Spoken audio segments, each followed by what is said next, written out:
Olá, amada igreja do nosso Senhor Jesus Cristo, que alegria poder estar aqui mais uma vez com você. Hoje nós comemoramos o dia praticamente assim mundial da gratidão e nós queremos de fato, a partir da mensagem que vai ser ministrada hoje, te ajudar a abandonar toda reclamação, murmuração, toda ingratidão, deixar isso de lado e a aumentar o seu nível de louvor, de adoração, de honra e de gratidão ao nosso Deus. Eu queria convidar você aí na sua casa para abrir a Bíblia comigo em Lucas capítulo 15, verso 11.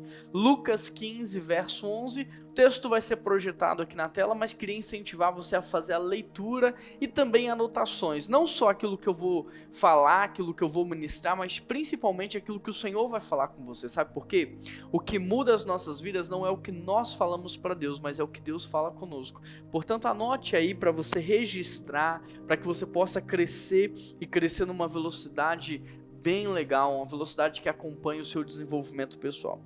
Lucas 15, verso 11, o texto diz assim: Jesus continuou. Um homem tinha 2 filhos. O mais novo disse ao seu pai: eu quero a minha parte da herança. Assim ele repartiu a sua propriedade entre eles.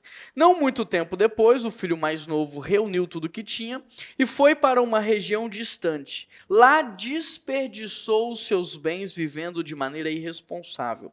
Depois de ter gasto tudo, houve uma grande fome em toda a região e ele começou a passar necessidade. Por isso foi empregar-se com um dos cidadãos daquela cidade, que o mandou ir para o campo, a fim de cuidar dos porcos. Ele desejava encher o estômago de vagens que os porcos comiam, mas ninguém lhe dava nada. Caindo então em si, ele disse: quantos empregados de meu pai têm comida de sobra e eu estou aqui morrendo de fome? Eu me porei a caminho e voltarei para o meu pai. Lhe direi: pai, pequei contra o céu e contra ti. Não sou mais digno de ser chamado teu filho. Trata-me como um dos teus empregados. A seguir levantou-se e foi para o seu pai. Estando ainda longe, seu pai o viu e, cheio de compaixão, correu para o seu filho, o abraçou e o beijou. O filho lhe disse: pai, pequei contra o céu e contra ti. Não sou digno de ser chamado teu filho.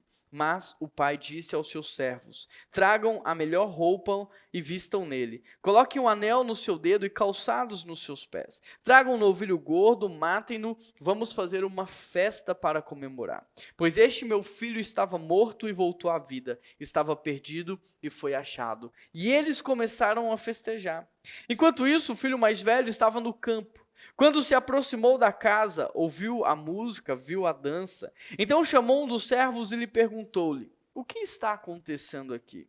E ele lhe respondeu: seu irmão voltou, e seu pai matou o novilho gordo, porque o recebeu de volta são e salvo. O filho mais velho encheu-se de ira e não quis entrar. Então seu pai saiu e insistiu com ele. Mas ele respondeu ao seu pai: olha, todos esses anos eu estou trabalhando como um escravo a teu serviço e nunca desobedeci às tuas ordens. Mas tu nunca me destes nem um cabrito para eu festejar com os meus amigos. Mas quando volta para casa, esse seu filho, que esbanjou os bens com as prostitutas, matas o novilho gordo para ele? Disse o pai: meu filho, você está sempre comigo e tudo o que tenho é seu. Mas nós tínhamos que comemorar e alegrar-nos, porque seu irmão estava morto e voltou à vida, estava perdido e foi achado. Feche os seus olhos, vamos orar. Deus, fala conosco. Fala conosco, Pai, não aquilo que nós gostamos e nem aquilo que queremos ouvir, mas aquilo que nós precisamos ouvir do Senhor para crescermos, para amadurecermos. Nos leva ao próximo nível, Pai, de intimidade com o Senhor, o próximo nível de entrega, de gratidão. Nós queremos crescer no dia de hoje, Pai. Essa é a nossa oração e é em nome de Jesus que nós oramos e toda a igreja de Jesus diz amém. Querido, esse é um texto muito conhecido, muito famoso por todos nós, é a história do filho pródigo. E essa parábola conta a história de um pai que tinha 2 filhos. O mais novo é um filho que vai cultivando ingratidão no seu coração. Num determinado momento ele pede ao pai parte da sua herança, sai de casa e ele deturpa a sua identidade, o seu propósito, gasta tudo de maneira irresponsável, perde, vai parar no fundo do poço e depois ele vai voltar para casa e vai ser restabelecido enquanto filho. E o outro, o mais velho, esse texto vai nos mostrar que ele estava muito perto do pai, mas ao mesmo tempo muito longe. Ele estava dentro de casa, mas também completamente perdido. Em resumo, essa é a história desse texto. E aí eu quero olhar então para essa parábola, para essa história, para esse texto e te mostrar na prática os efeitos da ingratidão sobre a vida de uma pessoa, mas também o efeito poderoso da gratidão. E antes de avançar, eu acho que uma coisa tem que ficar muito claro para todos nós: o que é de fato a ingratidão e o que é de fato a gratidão. Será que você sabe? O que significa ingratidão? O que significa gratidão? A ingratidão, ela é o início da reclamação. A ingratidão é você reclamar com o seu coração. Por isso, ingratidão, ela é uma espécie de louvor ao reino das trevas. A ingratidão é louvor ao diabo. Ser ingrato é você concordar com o diabo, é você emprestar sua voz a ele para o louvor dele, para a glória dele. Ingratidão é você falar para ele assim: olha, eu concordo com você. Eu também acho que Deus não faz as coisas da melhor maneira. Eu também acho que se Ele não estivesse no trono, as coisas seriam melhor. Ingratidão é intercessão demoníaca, porque é você alimentar Satanás com aquilo que ele quer ouvir, com aquilo que ele quer falar para Deus. Reclamar, querido, significa clamar de novo. E quando você reclama por algo que está acontecendo na sua vida, é como se você estivesse pedindo repetição daquilo. Por isso que quem reclama entra num ciclo vicioso de sofrimento. Pode reparar, pode observar. Eu quero que você traga à memória, eu quero que você se lembre de pessoas que são murmuradoras, pessoas que são aqueles que reclamam o tempo todo, pessoas ingratas. Você consegue pensar em 2, 3 pessoas assim? Pode observar, elas sempre têm motivos para reclamar. Sempre alguma coisa acontece e parece óbvio, né? Parece que é super válido a reclamação dela. Por quê? Porque quem reclama entra num ciclo vicioso de sofrimento. Quem reclama entra num ciclo vicioso de miséria, está clamando para continuar vivendo aquilo. Portanto, enquanto a ingratidão, a murmuração e a reclamação te prende num ciclo vicioso de sofrimento, a gratidão tem o poder de romper esse ciclo, de quebrar esse ciclo. E agora que você já sabe o que significa a ingratidão, eu quero te mostrar o efeito negativo da ingratidão na sua vida. E, em primeiro lugar, você que está anotando, anote aí: a ingratidão te faz viver para subtrair os outros. O verso 12 diz: o filho mais novo disse ao pai: eu quero a minha parte da herança. Se você observar o filho mais novo, ele começa desenvolvendo uma ingratidão no seu coração, e como consequência natural dessa ingratidão, ele pensava que o seu pai era um devedor para ele. Por isso ele chega para o seu pai e, ao invés de querer ajudar o seu pai, auxiliar o seu pai, aliviar as cargas do seu pai, ao invés de querer agregar valor, somar, abençoar, o que ele faz? Ele quer subtrair. Ele quer a parte dele, ele quer tirar algo do pai. Por quê? Porque na mentalidade de uma pessoa ingrata, todos os outros são devedores. Querido, reflita comigo: uma pessoa ingrata, ela tende a pensar que todo mundo que está à sua volta lhe deve algo. É verdade ou não é? Ela pensa que todo mundo é obrigado a fazer algo por ela. E que a sua infelicidade, ou seja, que o alvo ou o motivo da sua reclamação é justamente o fato de que aqueles que devem fazer algo por ela não estão fazendo. O que eu tenho observado é que a ingratidão, ela tem o poder de esvaziar as pessoas. E uma vez que a pessoa ela está vazia, ela vive então para subtrair, ou seja, como ela é um buraco vazio, ela precisa se encher, ela precisa se preencher. E ela vive então para tentar subtrair de todos que estão ao seu redor algo, para que talvez ela sinta alívio e refrigério. E se hoje você está vivendo assim, eu preciso que você entenda algo. O que vai mudar a sua vida não é o que as pessoas fazem por você, não é o que as pessoas te dão. O que vai mudar a sua vida é Jesus Cristo. Só Ele pode preencher o vazio que há no seu coração. Esse vazio, ele é exatamente do tamanho de Jesus Cristo. Só Ele pode preencher, só Ele pode dar sentido, só Ele pode te dar significado, só Ele pode trazer direção, mudar a sua maneira de enxergar. Só Jesus pode mudar a sua vida. E se hoje você está vazio, eu te convido a aceitar Jesus. Convida Jesus para o seu coração e você vai perceber aquilo que Ele pode fazer em você. Portanto, a gratidão não é consequência de se ter tudo o que quer. Gratidão é você estar contente com tudo que você já tem. Porque se Jesus é o nosso pastor, tem que ficar claro. O que nós não temos é porque nós não precisamos. Porque se Jesus é o nosso pastor, tudo o que nós precisamos, Ele nos acrescenta. Então, se eu não tenho algo hoje, é porque eu não preciso. O verso 12 diz: o mais novo disse ao pai: eu quero a minha parte da herança. Assim ele repartiu a sua propriedade entre eles. Pedir a herança com o pai em vida era o mesmo que dizer: olha, eu considero que o senhor já está morto. Pedir a herança com o pai em vida é você dizer: mais importante do que você é aquilo que você tem. Agora, essa destruição da filiação do pai e do filho, ela não está acontecendo aqui nesse ponto, quando o filho está pedindo a herança. Ela começou muito antes, quando nasceu no coração do filho a ingratidão e quando ele permitiu que essa ingratidão fosse crescendo e se desenvolvendo. O filho pródigo, o filho mais novo, a verdade é que ele não estava satisfeito com a vida que ele vinha levando. Essa é a verdade. Ele não era agradecido ao pai por tudo que o pai fazia por ele. Pelo teto, pela roupa, pelo sustento, pelo cuidado, pelo zelo, pelo amor. Ele não era grato.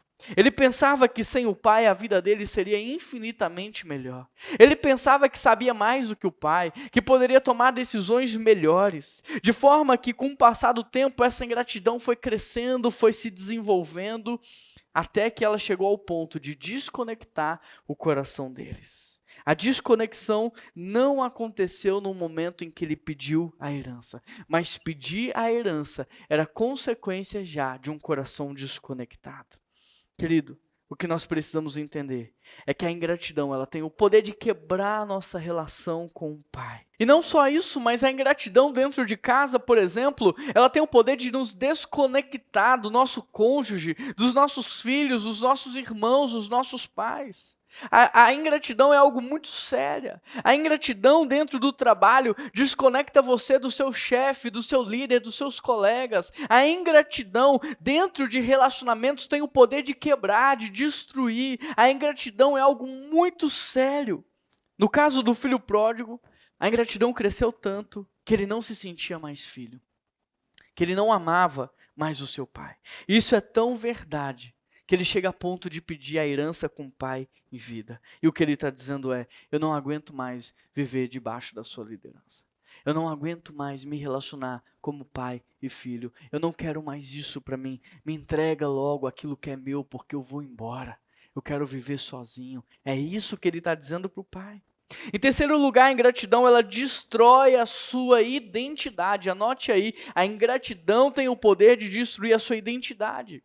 Verso 13, não muito tempo depois, o filho mais novo reuniu tudo o que tinha e foi para uma região distante. Querido, entenda a construção do texto, entenda o que está acontecendo aqui. O pai repartiu a herança, o filho pegou o que tinha e ele partiu. Ele foi, e o texto diz, para um lugar distante. Agora, o que precisa ficar claro é que ele não saiu abençoado pelo pai. Ele não saiu enviado pelo pai. Ele saiu de casa não como um filho. Ele saiu de casa como um órfão. Ele deixou para trás a identidade de filho para viver nas ruas como um órfão. E se você observar, sem pai, aquele menino perde a sua bênção, ele perde a proteção, ele perde a provisão.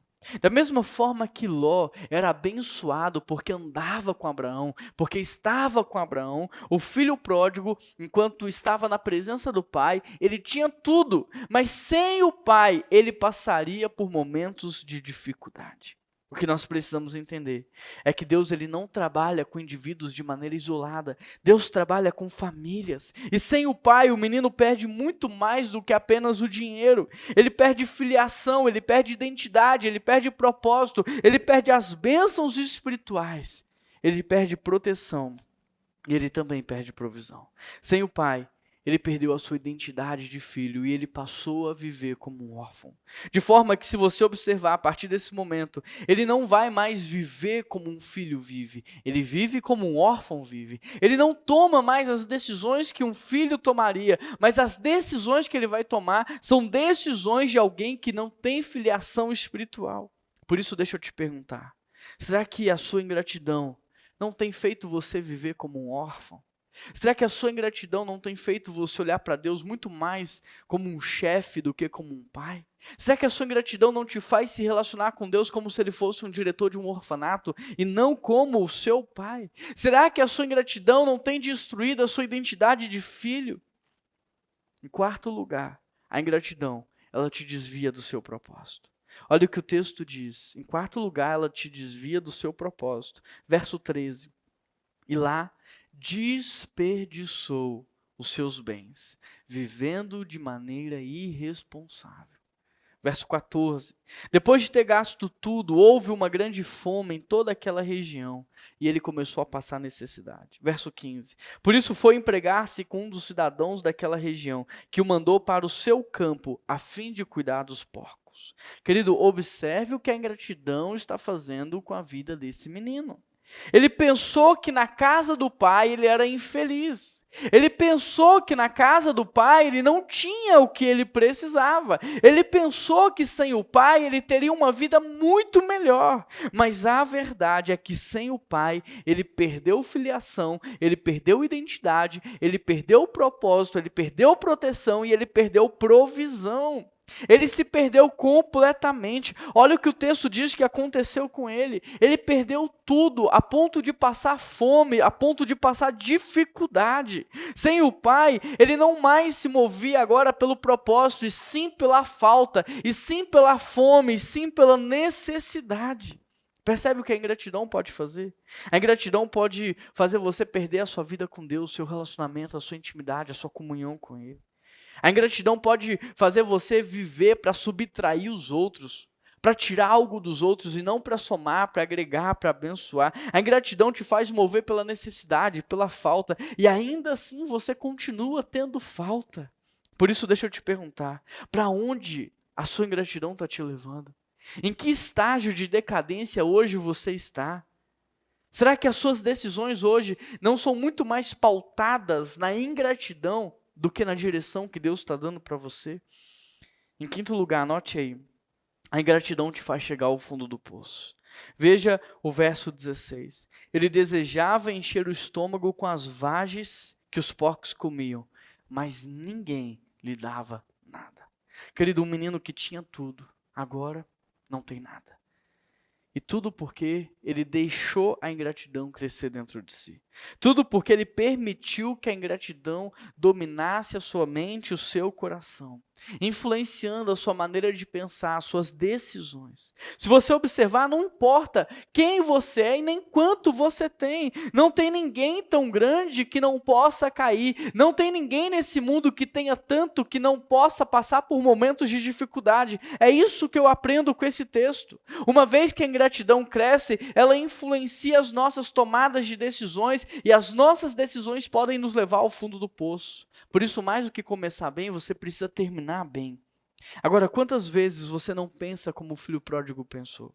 Quantas vezes você não age assim, com essa ingratidão dentro do coração? Quantas vezes você não pensa que se não fosse Deus, que se Deus não tivesse na sua vida, você estaria muito melhor, curtindo, festejando, podendo fazer tudo o que você quer? Quantas vezes você não acha que a vida que você tem é muito ruim e que, portanto, se você não tivesse no emprego em que está, com o líder em que tem, com a igreja em que você está, talvez a sua vida fosse muito melhor do que realmente é? Cuidado. Cuidado, porque a ingratidão pode te levar ao fundo do poço. Em sexto lugar, a ingratidão te faz perder a festa. A ingratidão do filho pródigo impediu ele de viver uma vida de celebração. A ingratidão do filho mais novo impediu ele de viver uma vida de celebração. Mas também fez o seu irmão mais velho perder uma grande festa. Se você observar, o filho mais velho, por conta da sua ingratidão, ele também vivia para subtrair o seu pai, não para somar e não para agregar. O filho mais velho, ele também não se via como filho, e sim como um funcionário do seu pai. Ele mesmo vai dizer isso.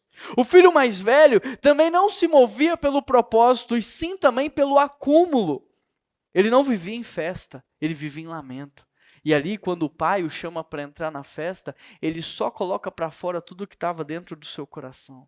Percebe o que a ingratidão é capaz de fazer? A ingratidão faz um viver como órfão, mas fez o outro viver como um funcionário. A ingratidão fez um gastar tudo de maneira irresponsável e o outro acumular de maneira irresponsável. A ingratidão fez um se mover pela falta e o outro se mover pelo acúmulo. A ingratidão fez um se perder na miséria e o outro se perder na fartura. Enquanto um estava perdido longe, o outro estava perdido dentro de casa. É isso que a ingratidão faz. A ingratidão fez os dois se perderem, um longe do pai e o outro perto do pai. Veja o que diz o verso 28. O filho mais velho encheu-se de ira e não quis entrar. Então o seu pai saiu e insistiu com ele. Querido, hoje em dia tem muitas pessoas sobrevivendo, essa é a verdade. Deus nos chamou para viver uma vida de verdade, uma vida de liberdade, uma vida de abundância, mas tem muitas pessoas sobrevivendo. E a verdade é que você pode sobreviver tanto na escassez e na falta, quanto na fartura. É isso que esse texto nos ensina. Você pode se arrastar da cama morando dentro de um barracão num aglomerado, como você também pode se arrastar da cama pela manhã dentro de uma casa de luxo, de um apartamento luxuoso. Mas essa não é a vontade de Deus para você. Não importa se na escassez ou na fartura. Deus não quer que você sobreviva. Deus quer que você viva de verdade. A vontade dele é que você experimente do que é viver. Ele está nos preparando para a verdadeira vida. E nós já podemos começar a experimentar isso hoje. Agora, será que a ingratidão não tem feito você enxergar a vida com uma lente suja e, portanto, tudo é sujo aos seus olhos? Será que a ingratidão não tem manchado a sua maneira de enxergar e para você, então, tudo é ruim, não tem motivos para celebrar? Será que a ingratidão não mudou a sua maneira de enxergar? Será que a ingratidão não mudou a sua maneira de interpretar a vida? A maneira de se relacionar com as pessoas? A ingratidão te faz subtrair os outros. E a pergunta que eu te faço é: você tem vivido para somar ou para subtrair? A ingratidão quebra relacionamentos. Você é uma pessoa que está conectada com o pai, conectada com o seu cônjuge, conectada com seus amigos ou desconectado dos seus relacionamentos. A ingratidão destrói a sua identidade de filho e te faz viver ou como órfão ou como funcionário. Como é que você enxerga Deus? Como é que você se relaciona com Ele? A ingratidão, ela destrói o seu propósito e te faz se mover pela falta e não por uma direção. Hoje você se move pela falta, pela necessidade ou pela direção que Deus tem te dado. A ingratidão te leva ao fundo do poço e a ingratidão te faz perder a festa. O que precisamos entender é que a história do filho pródigo é um alerta para nós. Nesse tempo agora de Black Friday, de consumo, essa história é um alerta para nós. A história do filho pródigo nos mostra o que a ingratidão é capaz de fazer.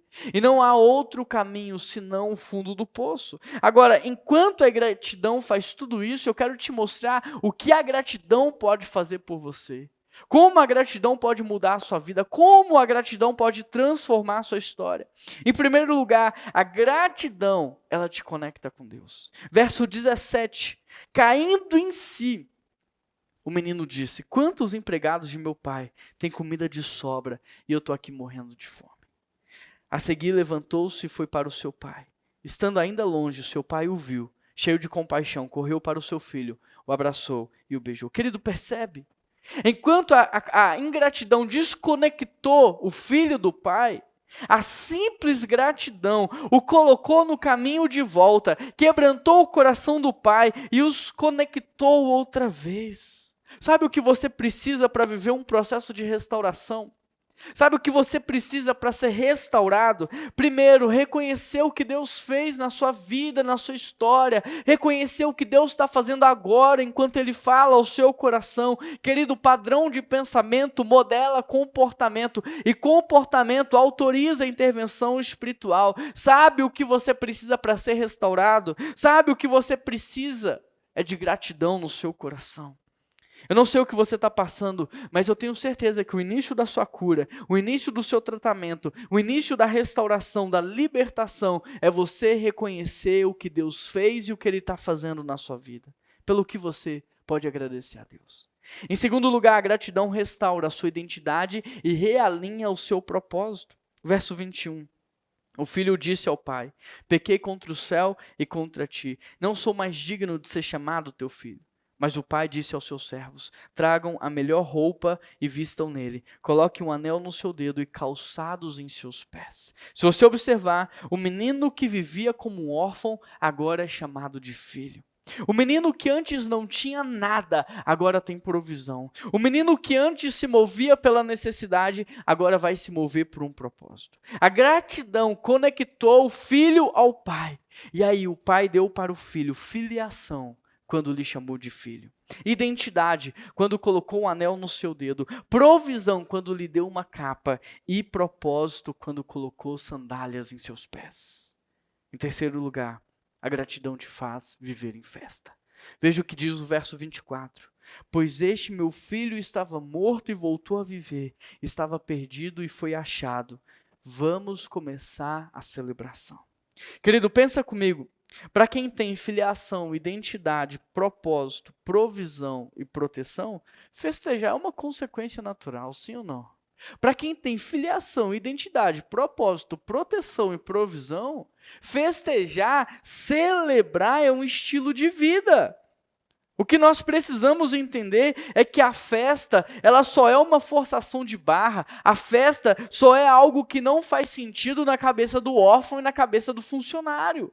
Mas quem tem filiação, identidade, propósito, proteção e provisão, festejar e celebrar é um estilo de vida. É um estilo, é algo natural, é uma consequência natural. Em quarto lugar, a gratidão te leva a repartir. Verso 31, disse o pai ao filho: você está sempre comigo e tudo o que eu tenho é seu. Mais do que festejar, mais do que celebrar, a gratidão te leva a repartir. Querido, em sua opinião, quem que é mais feliz? Quem que é mais completo e realizado? Deus ou eu? Qual que é a sua resposta? Em sua opinião, quem é mais feliz, completo e realizado? Deus ou você?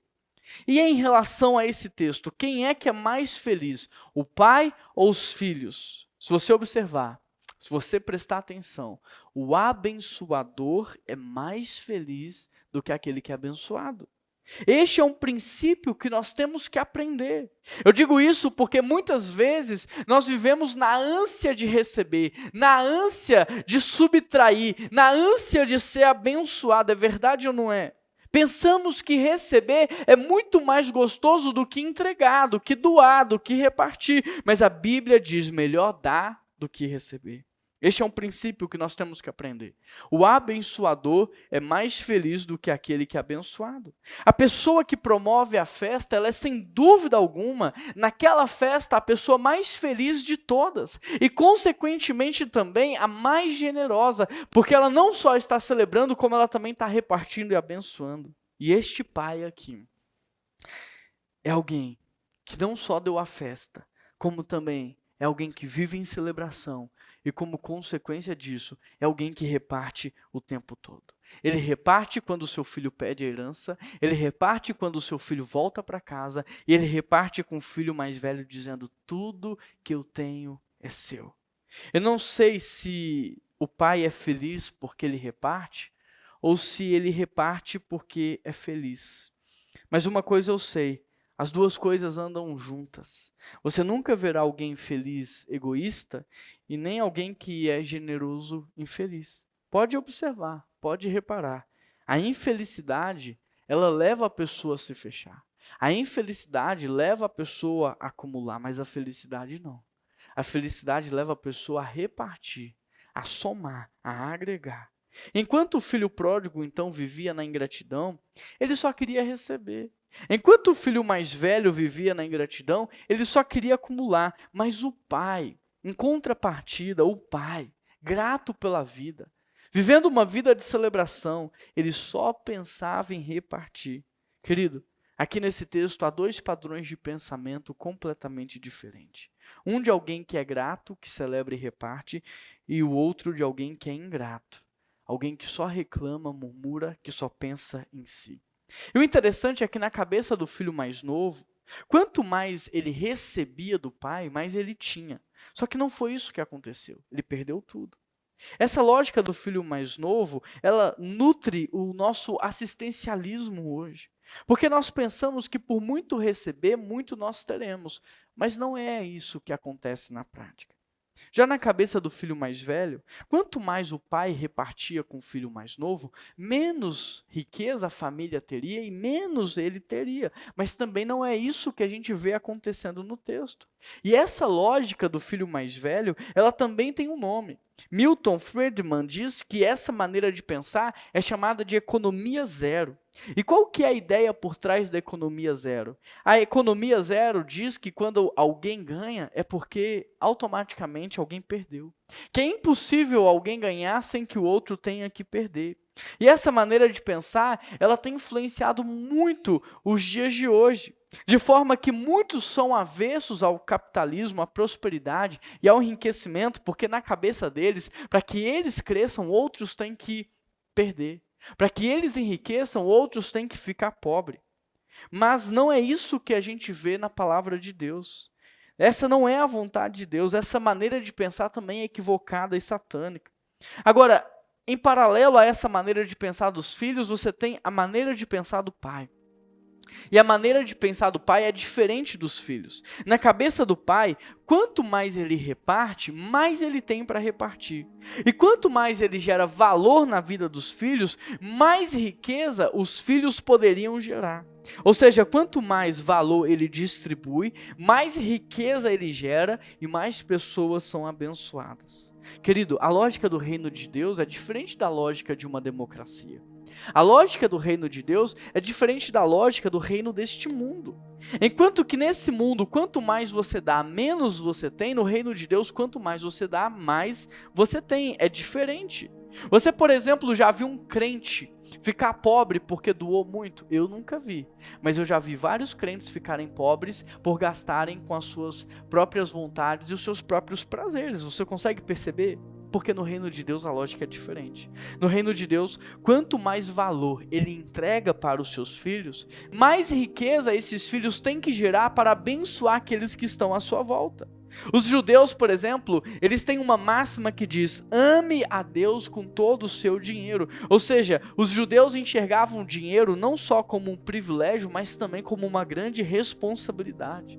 E se você é filho de Deus, você precisa ter consciência que o dinheiro, ou o valor, ou a riqueza que você tem nas mãos, não só é um grande privilégio, mas também uma grande responsabilidade, porque todo o valor que Deus confiou nas tuas mãos, todo o valor que Deus atribuiu a você, era para que você gerasse riqueza e abençoasse o maior número de pessoas possíveis. Entenda isso. Riqueza é uma condição externa, mas prosperidade é uma condição do coração. De forma que se você prosperar no seu coração, você vai gerar riqueza em todos os lugares da sua vida. Ou seja, a forma como você lida internamente com o valor, com os recursos, é a chave para uma vida bem-sucedida. O que nós precisamos entender é que dinheiro não é comida, dinheiro é semente. O problema é que tem muita gente comendo semente ao invés de plantá-la. Mas a maneira mais sábia de você lidar com uma semente não é comê-la, é você semeá-la, porque no tempo certo ela vai crescer e ela vai gerar frutos. Prosperidade não é um pacote que você vai receber na porta da sua casa pelos correios. Prosperidade é um caminho que você vai construir praticando princípios. E um dos princípios que nos levam à prosperidade é a gratidão. Por isso, seja grato, celebre e reparta. Pelo que você pode ser grato a Deus? Agradeça pelo o dom da vida, por ter acordado. Agradeça pelo ar que você respira, pelos seus órgãos, pela sua saúde. Querido, entenda isso, tudo de mais valioso nesse mundo Deus te deu de graça. Você não precisa pagar para acordar, você não precisa pagar para respirar, você não precisa pagar para os seus órgãos funcionar, para ter saúde. Deus te deu de graça, Deus te deu amigos de graça, Deus te deu uma família de graça. Então agradeça, e não só agradeça, mas celebre. Viva uma vida de festa, viva uma vida de louvor, uma vida de adoração. Celebre a Deus pela vida que Ele te deu, mas também reparta, abençoe, doe. Faça a diferença, agregue valor. Toda vez que a gente está muito feliz com algo, a gente quer repartir, a gente quer compartilhar. Não existe felicidade quando você está sozinho, você precisa de pessoas para compartilhar a sua alegria, a sua felicidade. Então reparta, abençoe, compartilhe. Gratidão é a semente do mais. Por isso eu quero convidar você agora a fazer a sua oferta de gratidão a Deus. Uma oferta de gratidão por todo o ano de 2021, por tudo que você viveu neste ano, por todo o cuidado de Deus. Entenda isso, essa oferta de gratidão que você vai fazer agora, não é uma oferta para que Deus te dê mais, não é uma oferta para que Deus faça mais, é uma oferta para agradecer, é uma oferta para honrar, é uma oferta para dizer: Deus, muito obrigado. E com Davi nós aprendemos algo. Uma vez ele queria comprar um terreno para construir algo para Deus, e a pessoa falou assim: é para Deus? Eu vou te dar de graça. E ele falou assim: eu não vou oferecer para Deus algo que não me custe nada. Que essa oferta de gratidão possa ser de fato algo assim que honre Ele, que diferencie Ele dos seus desejos, das compras que você fez na Black Friday, que possa diferenciar Deus do governo, que possa diferenciar Deus dos impostos, que possa diferenciar Deus daquilo que você compra para se satisfazer. Que essa oferta de gratidão possa de fato expressar honra, gratidão, louvor, adoração ao nosso Deus. E como que você pode entregar essa oferta de gratidão?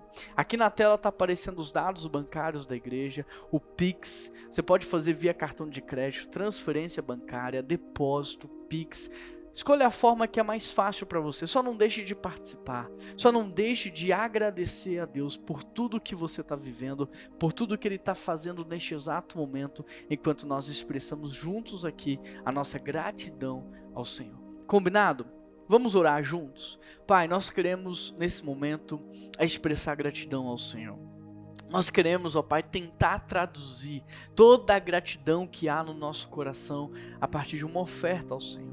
E muito mais do que ofertar aqui uma quantia, um valor, nós queremos ofertar diante do Senhor a nossa vida, os nossos sonhos, os nossos projetos. Nós queremos ofertar tudo o que somos, tudo o que temos, ó Pai. Tudo é seu. Nós queremos te entregar tudo, Pai. Muda o que o Senhor quiser mudar, faz o que o Senhor quiser fazer. A nossa vida hoje é um presente para Ti. Recebe, Deus. Recebe, Deus, a nossa vida, os nossos sonhos, os nossos projetos, a nossa saúde, o nosso futuro. Recebe, Deus, essa oferta que vamos fazer, porque é de coração.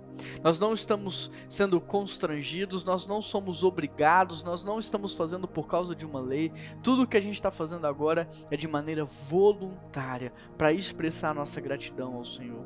Então, Deus, recebe tudo que o seu povo irá fazer por Ti, no Teu nome, no dia de hoje, porque é de coração.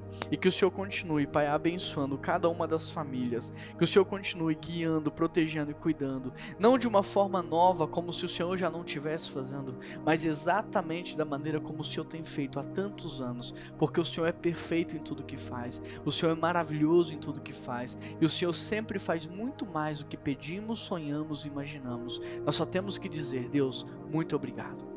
Muito obrigado por ter sonhado com a nossa existência. Muito obrigado por ter dado palavras de ordem para que nós pudéssemos existir de verdade. Muito obrigado, Deus, pelo dom da vida que o Senhor tem nos dado há tantos anos. Muito obrigado pela saúde que o Senhor tem nos dado todos os dias, pela família, pelos amigos, pela igreja, até pela oportunidade de ofertar. Nós te agradecemos, ó Pai, porque o Senhor não tem deixado faltar nada. Muito obrigado, até por esse momento de expressar nossa gratidão. Muito obrigado, em nome de Jesus que nós oramos, amém. Se você está nos visitando, eu quero dizer, seja muito bem-vindo. Aqui na tela está o nosso número de WhatsApp. Manda uma mensagem pra gente, nós queremos te conhecer. E eu queria pedir a todos que se inscrevessem no nosso canal, que deixassem um like nesse vídeo, um comentário, que participassem. E se você pode, compartilha essa mensagem nos seus números de WhatsApp, nos grupos, para que Deus possa falar ao coração de muitas pessoas. Um grande abraço, que Deus abençoe muito a sua vida e até semana que vem.